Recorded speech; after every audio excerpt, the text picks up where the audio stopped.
नमस्कार बच्चों। इस वीडियो में अपन कक्षा 8 की संस्कृत का पहला पाठ पढ़ेंगे। प्रथम पाठ है। पाठ का नाम है सुभाषितानि।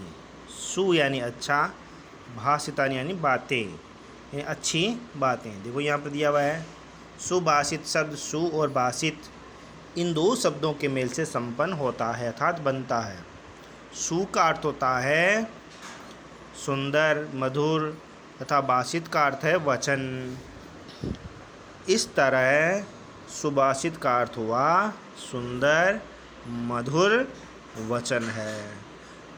जो ये पाठ आपका है प्रस्तुत पाठ, इसमें जिस ग्रंथ से ये श्लोक लिए गए हैं उनके बारे में बताया है कि सूक्ति मंजरी, नीति शतकम, मनुस्मृति, शिशुपालवधम, पंचतंत्रम से रोचक और विचारप्रक श्लोकों को संग्रहित किया गया है। यानी अच्छे अच्छे श्लोक दिए हैं, ये सारे के सारे नीति ग्रंथों से लिए हैं। अब अपन इनके ये श्लोक पढ़ेंगे। मैं श्लोक बोलूँगा, आपको पीछे पीछे श्लोक बोलना है, ठीक है। तो अपन पढ़ते हैं पहला श्लोक। गुणा गुणगेषु गुणा गुणगेषु गुणा भवन्ति ते निर्गुणं प्राप्य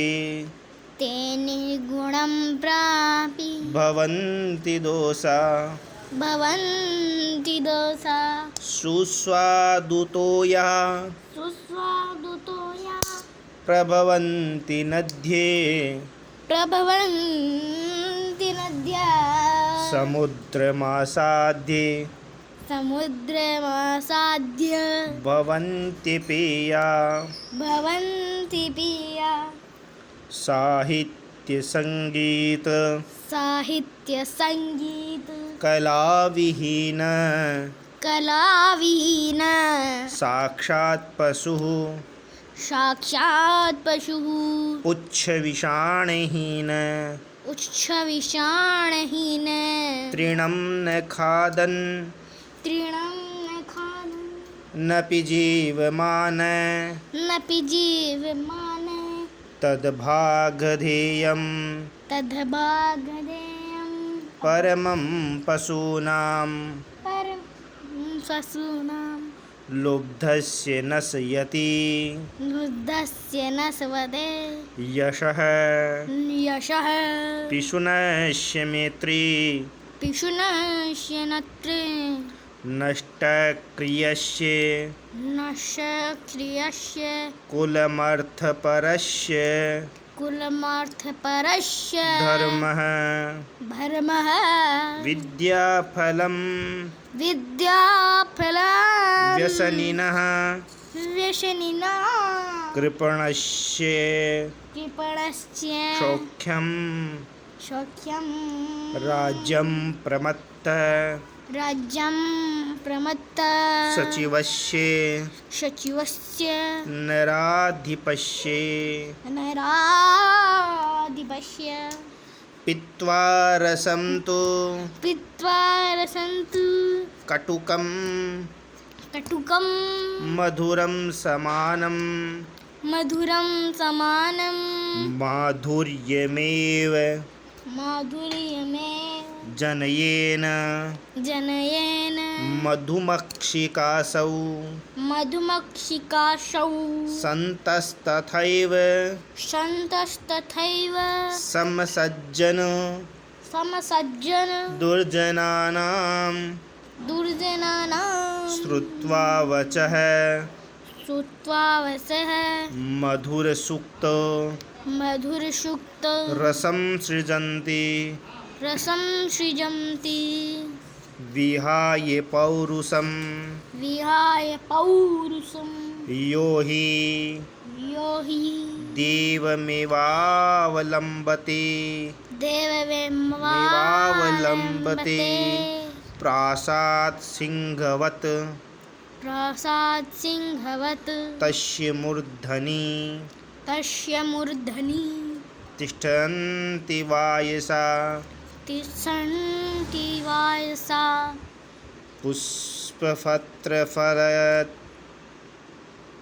पुष्पपत्रफलच्छ छायामूल वलकलदारुभिः धन्या महीरुहा येषां विमुखं यान्ति नार्थिनः चिन्तनीया हि विपदाम् चिन्तनीया हि विपदाम् आदावेव प्रतिक्रिया आधावीम प्रकृत्या न कूपखननं युक्तं न खूप्रततं नुःखं न कूपखननं युक्तं न खूप्रततं खननं युक्तं प्रदीप्तिवह्निनां गृहे। ये 7 श्लोक है। अब सबसे पहले अपन इनका हिंदी अर्थ देखते हैं। गुणगेषु यानी गुणियों में, सुस्वादुतोया यानी स्वादिष्ट जल, प्रभवंती यानी निकलती है, उत्पन्न होती है। समुद्रम आसादे, समुद्रम प्लस आसादे यानी समुद्र में मिलकर या पहुंचकर। भवन्त्यपेय यानी पीने योग्य नहीं होती। भवन्ति अपेया, अपेय यानी पीने योग्य नहीं होती। विषाणहीन यानी सींग के बिना। खादन्नपि, खादन प्लस अपि खाते हुए भी। जीवमान यानी जिंदा रहता हुआ। फिसुरस यानी चुगलखोर यानी चुगली करने वाले की। व्यसनिन यानी बुरी लत वाले की। नराधिपशे, नर प्लस अधिपशेन राजा का या राजा के या की। जनयेन मधुमक्षिका असौ, जनयेत मधुमक्षिका असौ यानी यह मधुमक्खी पैदा करती है या निर्माण करती है। संतस तथैव, संतः प्लस तथा प्लस एव 3 संज्ञा हो गई यहाँ पर भी। वैसे ही सज्जन, सृजन्ति यानी निर्माण करते हैं। वायसा यानी कौवे। वलकल यानी पेड़ की छाल, वलकल यानी पेड़ की छाल। दारुब यानी लकड़ियों द्वारा। महिरुहा, महिरुहा मही यानी पृथ्वी, रुहा यानी जो खड़े रहते हैं यानी वृक्ष। कूप खननम यानी कुआं खोदना। और वहनीना यानी अग्नि द्वारा। तो चलिए अब अपन इनका हिंदी अर्थ करते हैं। पहला है गुणा गुणगेषु गुणा भवन्ति यानी गुण जो होते हैं, गुणगेषु यानी गुणवान व्यक्तियों के पास जाने पर गुणा भवन्ति वो गुण कहलाते हैं, गुणी होते हैं। अर्थात कोई गुण होगा तो गुणवान व्यक्तियों के पास जाएगा तो वो गुण होगा। ते निर्गुणम प्राप्य भवन्ति दोषा, और वही गुण अगर निर्गुणम प्राप्य निर्गुण व्यक्ति के पास चला जाएगा यानी अनपढ़ के पास चला जाएगा तो भवन्ति दोषा वो उसका दोष बन जाएगा। अर्थात क्योंकि वो उसके बारे में जानता नहीं है तो उसका भार लिए फिरेगा तो उसका दोष बन जाएगा। यानी अनपढ़ व्यक्ति के किताब क्या काम की, काला अक्षर भैंस बराबर उसके रहता है। और गुणवान व्यक्तियों का पढ़ा लिखा होगा तो वो किताब को पढ़ सकता है। उसी प्रकार कि गुण जो होते हैं वो गुणवान व्यक्ति के लिए गुण है और निर्गुण को जब प्राप्त हो गए तो वो उसके दोष बन जाते हैं। जिस प्रकार सुस्वादु तो या प्रभवंती नद्ये, सुस्वादु, सुस्वादु यानी स्वाद, मीठा, तोया यानी जल, मीठा जल लेकर के, प्रभवंती यानी बहती है, नद्ये नदियाँ, नदियाँ मीठा जल लेकर के बहती हैं। लेकिन वही नदियाँ समुद्रम आसादे समुद्र को प्राप्त को करके भवन्ते अपेया पीने योग्य नहीं रहती, क्योंकि समुद्र में मिलते ही वो क्या हो जाती है, खारी हो जाती है। इसी प्रकार गुण भी है, वो गुणवान व्यक्तियों के पास है तब तक वो गुण है, और वो निर्गुण के पास चले गए तो वो उसके दोष बन गए। दूसरा श्लोक साहित्य संगीत कला विहीन, साहित्य ने पढ़ाई लिखाई से, संगीत से, कला से जो विहीन व्यक्ति है यानी जिसको कुछ भी नहीं आता है, ऐसा व्यक्ति साक्षात पशु, वह साक्षात पशु है, जानवर है। पुच्छ विषाणहीन है, और वो भी कैसा जानवर, पुच्छ यानी पूँछ के, विषाण यानी सींग के, हीन यानी हीन यानी बिना सींग पूँछ वाला, यानी पशु तो है लेकिन उसके सींग पूँछ भी नहीं है। तृणम न खादन पे जीवमान है, चलो पशु जो होती है वो तो घास खाते हैं, लेकिन ये तो घास भी नहीं खाता। तृणम न खादन न पी, बिना घास खाते हुए भी वो क्या होता है, जीवमान जीवित रहता है। तद भागदेयम परमम पशुनाम, वो तो उनका भाग्य है, तद यानी उनका, भागदेयम भाग्य है, परमम पशुनाम यानी पशुओं का, पशुओं का भाग्य है कि वो घास नहीं खाता, नहीं तो पशुओं के घास भी नहीं हाथ आता अगर वो व्यक्ति घास खाने लग जाता था। इसलिए अपन को पढ़ा लिखा होना चाहिए, गुणवान होना चाहिए। लुब्धस्य नश्यति यश पिशुनस्य मैत्री। जो लालची व्यक्ति होता है, लुब्धस्य लालची व्यक्ति, लालची व्यक्ति का यश यानी यश नष्ट हो जाता है। जो लालच करता है उस व्यक्ति के पास में फिर यश नहीं रहता, उसकी कीर्ति नहीं रहती। पिशुनस्य मैत्री, और जो चुगली करता है, चुगलखोर होता है, उसकी मित्रता नष्ट हो जाती है। नष्ट क्रियस्य कुलम, जो काम नहीं करता, नष्ट क्रिय, क्रिया नहीं क्रिया, जिसने अपनी क्रिया नष्ट कर दिया, अर्थात जो काम नहीं करता, घर बैठा रहता है, उसका कुलम यानी कुल नष्ट हो जाता है।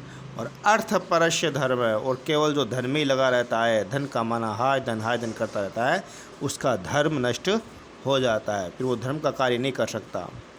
विद्या फलम विषनिनय, और जो बुरी आदत में लग जाता है, ऐसे व्यक्ति को विद्या का फल नहीं मिलता, उसका विद्या का फल नष्ट हो जाता है। कृपणस्य सौख्यम, और जो व्यक्ति कंजूस होता है उसका सुख नष्ट हो जाता है, क्योंकि वो कुछ भी कर नहीं सकता, अपने पैसों से कुछ खा नहीं सकता, कंजूस होता है, उसके सुख भी नष्ट हो जाता है। राज्यम प्रमत्ता सचिवस्य नराधिपस्य, और जो राज्य से प्रमत्त है, जिसमें राज्य का घमंड आ गया है, प्रमाद से बढ़ गया, ऐसा सचिव, ऐसा राजा, वो भी नष्ट हो जाता है। यानी अपने प्रजा के ऊपर ध्यान नहीं देने वाला, अपने राज्य के ऊपर ध्यान नहीं देने वाला राजा भी नष्ट हो जाता है। इसके बाद में आगे श्लोक आता है, पीत्वा रसम तो कटुकम मधुरम समानम। पीत्वा यानी पी करके, और क्या पी करके, रसम यानी रस, कैसा, कटुकम यानी कड़वा, और मधुरम यानी मीठा। कि मधुमक्खी होती है वो कड़वा रस भी पीती है और मीठा रस भी पीती है, यानी फूलों का रस भी पीती है, जल भी पीती है, लेकिन माधुर्य में, लेकिन मधुरता ही जनयेत यानी जन्म करती है, जन्म देती है। मधुमक्खी का सो, ये मधुमक्खियाँ, यानी मधुमक्खी जल भी पीती है, फूलों का रस भी चूसती है, कड़वा मीठा सब चूसती है, फिर भी वापस जब वमन करती है, उल्टी करती है, तो वो मीठा शहद ही बनाती है। इसी प्रकार संतस्तथैव, उसी प्रकार सज्जन व्यक्ति होते हैं, सम सज्जन दुर्जना नाम, सम यानी समान रहते हैं सज्जन और दुर्जना नाम, सज्जन व्यक्तियों के लिए और दुर्जन व्यक्तियों के लिए। यानी सज्जन व्यक्तियों के गुण भी वो ग्रहण करते हैं और दुर्जन व्यक्तियों के भी गुण ग्रहण करते हैं, लेकिन दोनों के गुण ग्रहण करके सुरता वचय, सबके वचन सुन करके भी मधुर सुक्त रसम सृजंती, मीठे सूक्तियों की ही रचना करते हैं, अर्थात अच्छी बातें ही लिखते हैं। सज्जन व्यक्ति जो होते हैं वो कड़वी बातें भी सुनते हैं, दुर्जनों की भी सुनते हैं, सज्जनों की भी सुनते हैं, और सबको सुन करके वो अच्छी बातें ही लिखते हैं, अच्छी बातें ही बोलते हैं, लोगों की भलाई करते हैं। उसके बाद में है आगे श्लोक, विहाय पौरुषम यो ही देव मेवाम्बलंबते। विहाय यानी छोड़ करके, पौरुषम यानी अपनी मेहनत को, अपनी पुरुषता को, अर्थात अपने व्यवहार को, अपने कार्य को जो छोड़ देता है, अपने मेहनत को जो छोड़ देता है, यो ही देवम मेवावलंबते, और जो केवल देवम, देव यानी भाग्य पर ही, एवावलंबते यानी सारा लेता है, जो भाग्य के ही भरोसे बैठा रहता है और परिश्रम नहीं करता, उद्यम नहीं करता। प्रासाद सिंहवत, वह प्रासाद यानी घर के, सिंहवत यानी शेर के समान, तस्य मूर्धनि तिष्ठन्ति वायसा, उसकी मूर्धा पर, उसके सिर पर तिष्ठन्ति वायसा, कौवे ही बैठते हैं, अर्थात वो कुछ नहीं कर सकता, कौवा भी बैठ जाए आकर के तो वो भी उसको भी नहीं मार सकता, अर्थात पुरुषार्थ करना चाहिए, अर्थात मेहनत करते रहनी चाहिए, केवल भाग्य के भरोसे नहीं बैठना चाहिए। आगे है पुष्प पत्र फल छाया मूल वलकल दारू भी, कि पुष्प यानी पुष्प, पत्र यानी पत्ते, फल यानी फल, और छाया, मूल वलकल दारू भी, और अपनी लकड़ी, जो पेड़ होते हैं वो पुष्प पत्र फल छाया सब कुछ देते हैं। धन्या महिरुहा येषां विमुखम यान्ति नार्थिन है, कि ऐसे ही वृक्ष जो है वो धन्य हैं, येषां विमुखम यान्ति नार्थिन, जिससे किसी प्रकार का विमुखता नहीं आती है, अर्थ प्राप्त करने वाला उसे विमुख ही रहता है। यानी पेड़ हमें सब कुछ देते हैं, लेकिन मनुष्य जो होता है वो उसकी गणना नहीं करता। येषा विमुखम यान्ति, विमुखी रहता है, अर्थहीन यानी धन कमाने वाला। यदि पेड़ हमें सब कुछ देते हैं, इसलिए पेड़ों की हमें रक्षा सुरक्षा करनी चाहिए। चिंतनीया ही विपदाम आदावेव प्रतिक्रिया न कूप खननम युक्तम प्रदीप्ते वही ना गए। चिंतनीय ही विपदाम, कि विपदा जो होती है, मुसीबत आती है, उसकी चिंता करनी चाहिए, चिंतन करना चाहिए, उसका विचार करना चाहिए। आदावेव प्रतिक्रिया, और पहले ही उसकी प्रतिक्रिया कर लेनी चाहिए, अर्थात उस विपदा को दूर करने का योजना पहले ही बना लेनी चाहिए। न कूप खननम युक्तम, क्योंकि कुआं खोदना अच्छा नहीं है। कब? प्रदीप्ते वही ना करे, जब घर में आग लग जाए उसके बाद कुआं खोदना सही नहीं है, क्योंकि कुआं खोदेंगे तब तक तो पूरी घर जल के नष्ट हो जाएगा। इसलिए विपदा आने से पहले ही उसको दूर करने की प्रतिक्रिया कर लेनी चाहिए। ठीक है, ये आपका 7 जो है श्लोक थे, इन श्लोकों को आपको अपनी नोटबुक में जमाना है। इसके शब्दार्थ भी लिख करके याद करने हैं, ये श्लोक भी आप याद करना, इनको बोलना। अगले वीडियो में अपन इसके जो है प्रश्न उत्तर करेंगे। धन्यवाद।